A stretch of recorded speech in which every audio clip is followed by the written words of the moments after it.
Bien, muchachos, continuamos con la siguiente clase de algoritmos y diagramas de flujo, y en este caso vamos a ver algunos ejemplos para que ustedes puedan realizar las actividades de esta semana. Bien, recordemos pues primero que un algoritmo es una secuencia de pasos, dijimos, lógicos, que son necesarios para llevar a cabo una tarea en específica o bien solucionar un problema. Contamos con algunas características que deben cumplir estos algoritmos. Dijimos que nuestro algoritmo debe ser preciso, debe indicar el orden que debo seguir para realizar o solucionar el problema, debe estar definido. Dijimos que si teníamos las mismas variables de entrada y realizábamos el algoritmo más de una vez, pues debíamos obtener el mismo resultado. Un algoritmo también dijimos que debía ser finito, es decir, se tiene que terminar en una cantidad de pasos. Y la definición del algoritmo pues depende o describe tres partes fundamentales. Esta es la entrada, que son todos los procesos o todos los datos que voy a necesitar para realizar dicho solución de problema. Luego el proceso, todas las operaciones o pasos a seguir. Y la salida serían los resultados o todo lo que yo espero obtener al realizar este algoritmo. Bien, también dijimos que aparte de los algoritmos tenemos un diagrama de flujo y que un diagrama de flujo pues es la representación en forma de esquema de la secuencia de pasos descritos en el algoritmo. Nos van a representar los diagramas de flujo la secuencia lógica de los pasos que tenemos que dar para solucionar un problema, y todos estos los teníamos a través de diferentes tipos de símbolos de acuerdo a lo que estemos hablando. Tenemos símbolos para los inicios, para el fin, tenemos símbolos diferentes para las entradas o todas las variables, tenemos símbolos diferentes para los procesos, tenemos símbolos diferentes para las condicionales, para los procesos que se van a repetir más de una vez o las iteraciones. Y bueno, vamos a ir viendo poco a poco cómo realizar los diagramas de flujo. Dijimos también que teníamos algunas reglas básicas para construir un diagrama de flujo, entre ellos que todos nuestros símbolos deben de estar conectados. Al símbolo de proceso le pueden llegar varias líneas, es decir, un proceso puede seguir de varios procesos anteriores, o bien de algunas entradas, de algunas condicionales, o de cualquier otro tipo de simbología. A los símbolos de decisión, igual que a los procesos, les pueden llegar varias líneas, pero para el caso de los ejemplos que vamos a ver, solamente van a salir dos líneas, es decir, una para verdadero, otra para falso, o una para cuando se cumple dicha condición y otra para cuando no se cumple. Dijimos también que a un símbolo de inicio pues nunca le van a llegar líneas, y por lo tanto a un símbolo de fin pues de ahí ya no va a partir ninguna línea, ¿sí? Con el fin terminaríamos nuestro diagrama. Y dijimos que para plantear la solución de un problema, primero tenemos que analizar el problema que vamos a solucionar. Tenemos que identificar cuáles son las entradas necesarias, cuáles son los datos que yo necesito, cuáles son los procesos que voy a realizar. Si se trata de algunas operaciones, pues cuáles son las operaciones que voy a realizar y cuáles son las salidas que yo pretendo obtener o necesito obtener de dicho problema. Es decir, vamos a declarar todas las variables necesarias. Luego vamos a diseñar el algoritmo. Es decir, vamos a describir paso a paso cuál es la secuencia de estos que tengo que seguir para solucionar el problema. Dijimos que no tenían que ser ambiguos, es decir, no se pueden prestar a dos interpretaciones, tiene que ser preciso y obviamente pues la secuencia de pasos me tiene que llevar a solucionar el problema. Una vez que ya tengo mi algoritmo, pues lo que falta es crear el diagrama de flujo, trasladar todas las secuencias de pasos que ya tengo en el algoritmo a los símbolos que yo voy a necesitar o que voy a utilizar para el diagrama de flujo. Luego, en el caso de la metodología, siguiendo la metodología, pues tendríamos que codificarlo, ejecutarlo y validar que el programa responda y funcione correctamente. Una vez que ya funciona correctamente, documentarlo y darle mantenimiento. Entonces, recordando un poquito, pues la simbología de DFD 1.1, que es el que vamos a estar utilizando, es esta. Tenemos los símbolos de inicio, de fin, de entrada, de procesos, de condicionales, de salidas, que generalmente son un mensaje, de un ciclo o iteración que se va a repetir mientras una condición se cumpla, y el de salida. Sin embargo, ahorita como lo vamos a estar trabajando en la libreta de forma manual, vamos a ver otro tipo de simbología, y esta es más o menos la simbología que vamos a utilizar para realizarlo en la libreta. Tenemos el símbolo de inicio y de fin, estos dos son iguales, solamente dentro de cada uno de los óvalos pues vamos a indicar si se trata de inicio o bien si se trata de fin. Eso nos va a indicar dónde inicia y dónde termina nuestro diagrama de flujo. Luego el siguiente símbolo pues nos va a dar todas las entradas, nos va a ejemplificar variables, vamos a obtener ahí algunas asignaciones de todas las variables que yo voy a necesitar. El rectángulo va a ser pues nuestro símbolo de procesos, ahí vamos a incluir todas las asignaciones de variables, les vamos a dar valor, vamos a poder realizar los procesos u operaciones que necesitemos. Nuestros conectores pues los vamos a referenciar con una flecha que va a estar dirigida o apuntada hacia donde el diagrama vaya fluyendo. Luego el símbolo de decisión, que generalmente se escribe una pregunta o es una pregunta lo que tengo que responder, y de este van a depender o a salir dos líneas, como ya dijimos, una para si la condición se cumple y otra para si la condición no se cumple. El de iteración es un subproceso, es decir, es un proceso que también tiene una condicional que va a indicar dónde inicia, de cuánto en cuánto se tiene que ir incrementando la variable y hasta cuándo voy a terminar este proceso, y se va a repetir mientras esta condición se cumpla. Y la salida, bueno, salida en pantalla, en este caso nuestra libreta en forma manual, donde nos vamos a tener todos los mensajes y todos los resultados de cada uno de nuestros diagramas de acuerdo al problema que estemos realizando. Bien, entonces, para que nos quede un poquito más claro, vamos a ver algunos ejemplos. En cada uno de los ejemplos pues tengo aquí los símbolos que voy a estar utilizando. El símbolo de inicio y fin, el de entrada, el de proceso, el condicional y el de salida. Y vamos a ir viendo algunos ejemplos para que nos quede un poquito más claro cómo vamos a desarrollar los diagramas de flujo. Bien, nuestro primer ejemplo es un algoritmo para realizar la suma de dos números. Dijimos que para esto pues voy a primero a poner mi símbolo de inicio, luego mi flecha o mi conector, de ahí todas las entradas que yo necesito. Para este caso necesito dos números y para no definirlos o para que mi diagrama no nada más sirva para dos números en específico, voy a utilizar dos variables. Una variable se va a llamar número 1 o num1 y la otra variable va a ser num2.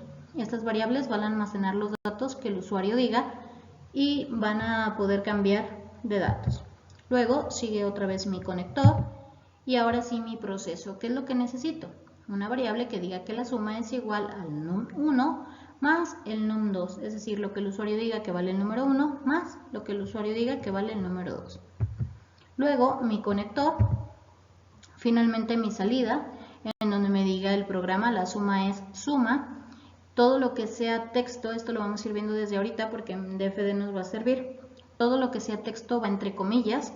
Si vamos a necesitar alguna variable la separamos con coma y las variables van sin comillas y sin ningún tipo de símbolo, solamente el nombre de la variable tal cual se llama, en este caso suma. Nuestro conector, y indicamos al programa o al diagrama de flujo que aquí termina. Con esto terminamos nuestro algoritmo para realizar la suma de dos números. Vamos a hacer ahora lo que se llama corrida de mesa o vamos a hacer la comprobación para ver que este programa o este diagrama funcione. Entonces la corrida de mesa voy a decir que el número 1 vale 5, que el número 2 vale 7. Entonces cuando llega el proceso dice la suma es igual a número 1 más número 2. Sería 5 más 7. Y el resultado de este DFD o de este diagrama me diría la suma es 12. ¿Sí? Bien. Siguiente ejemplo, siguiente algoritmo. Necesitamos un algoritmo para saber si un número es par o bien si es impar. ¿Sí? ¿Cómo sé si un número es par o es impar? Normalmente, si el residuo de dividir este número entre 2 me da 0, decimos que es un número par. De lo contrario, pues es un número impar. Entonces, para nuestro algoritmo o nuestro diagrama, vamos a iniciar igual con nuestro símbolo de inicio, luego nuestro conector principal. ¿Qué necesito saber o cuáles son mis entradas? Pues solamente necesito conocer este número, le voy a asignar una variable que se llama número, luego otra vez mi conector, y aquí en lugar de proceso necesito una condicional, es decir, una pregunta, saber si el número que el usuario ingresó es par o es impar. Entonces pregunto, ¿el residuo de dividir el número entre 2 da 0? Si es que sí, entonces el número es par. Si es que no, que me mande un mensaje que me diga el número es impar y al final terminaríamos nuestro diagrama con nuestro símbolo de fin. Vamos a hacer la comprobación. Bien, corrida de mesa número 1. El número en este caso vale 3 y dice nuestro número es impar. ¿Por qué? 3 entre 2 es 1 y el residuo es 1. Por lo tanto, llega la condicional y dice, ¿el residuo de dividir este número entre 2 es 0? Vemos que no, que nuestro residuo en este caso es 1. Por lo tanto, nuestro número es impar. Hacemos una segunda corrida de mesa, ahora con el número 10. Inicia, lee el número 10 y luego pregunta, ¿el residuo de dividir este número entre 2 da 0?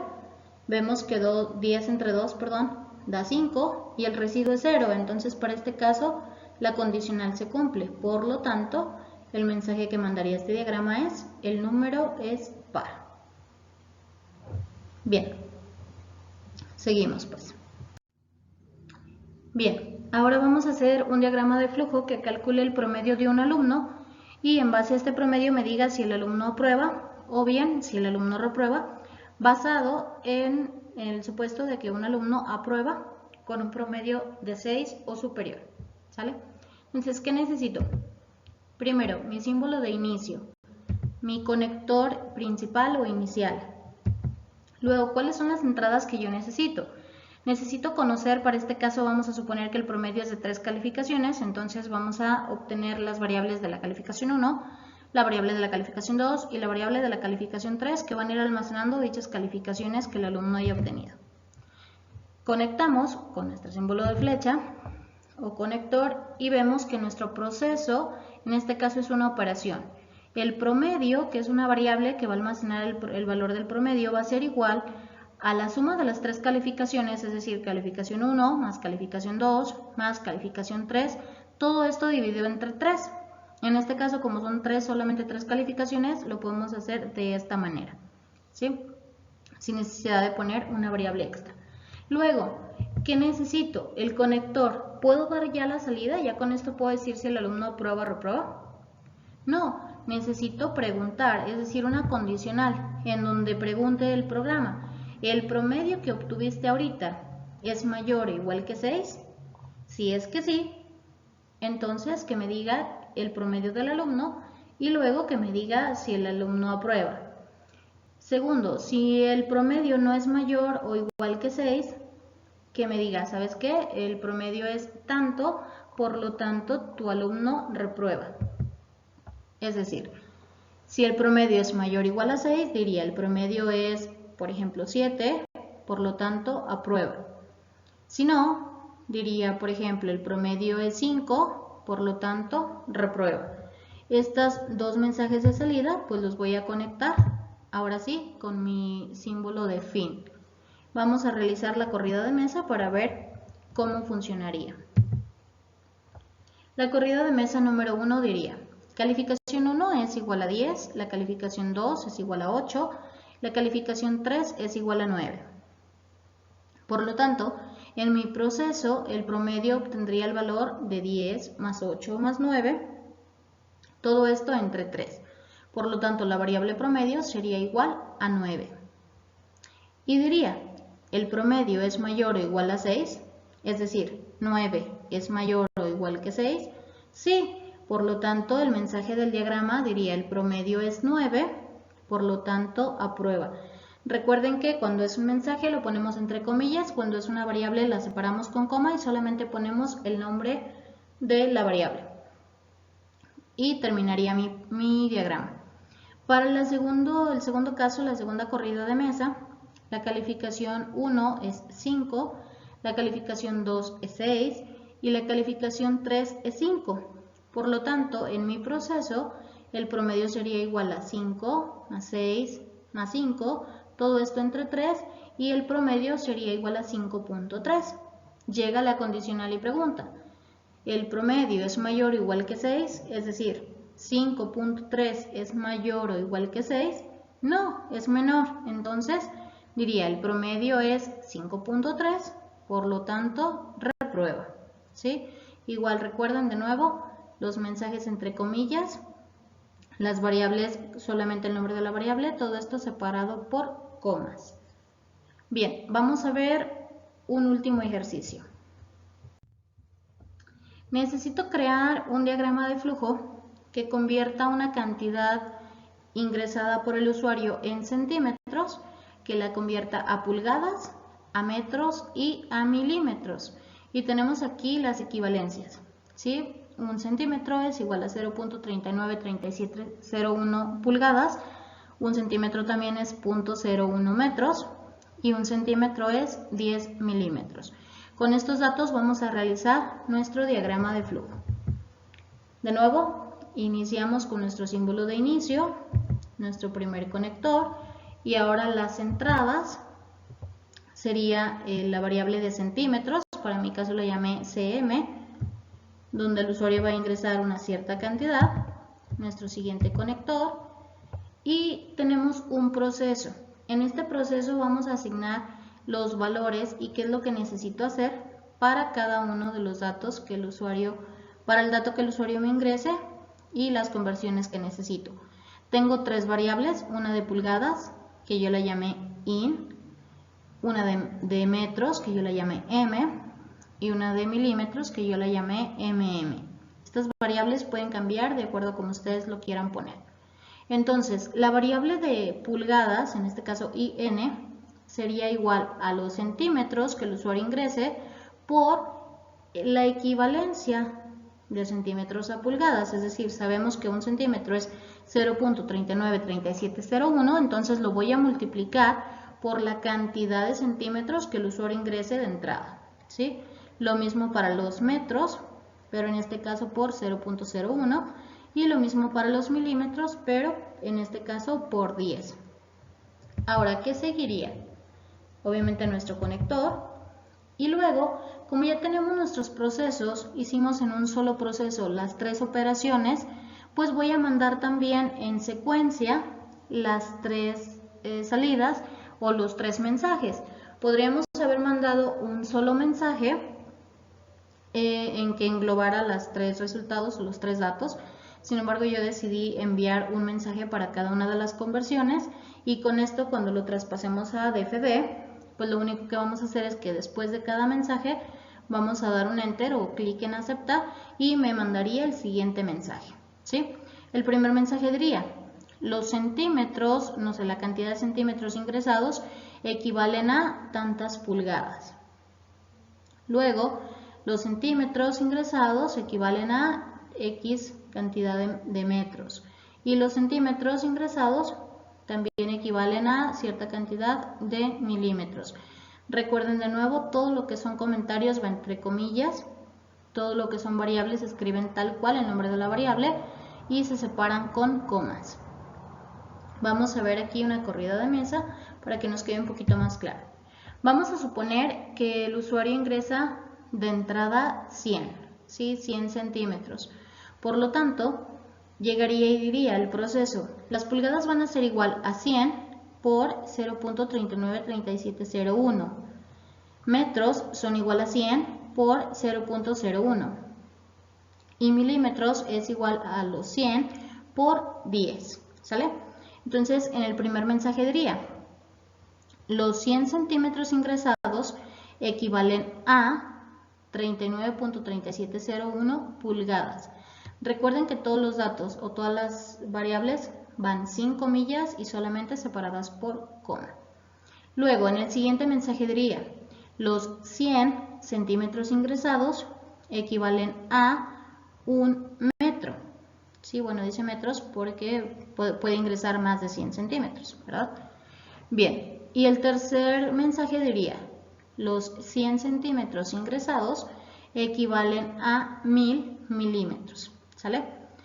Las variables, pues al principio solamente van a retomar el valor que obtienen, tanto de las entradas como de los procesos, y obviamente estas mismas se van a imprimir. Entonces, esta sería la forma más o menos en cómo ustedes pueden o deben desarrollar los diagramas de flujo dependiendo para el caso del ejercicio o el problema que se les presente o que les vayamos a sugerir para la actividad de esta semana. Entonces utilicen estos símbolos de inicio, de fin, de entrada, de procesos condicionales y salidas para realizarlos y lo estaremos revisando en la clase virtual. Gracias.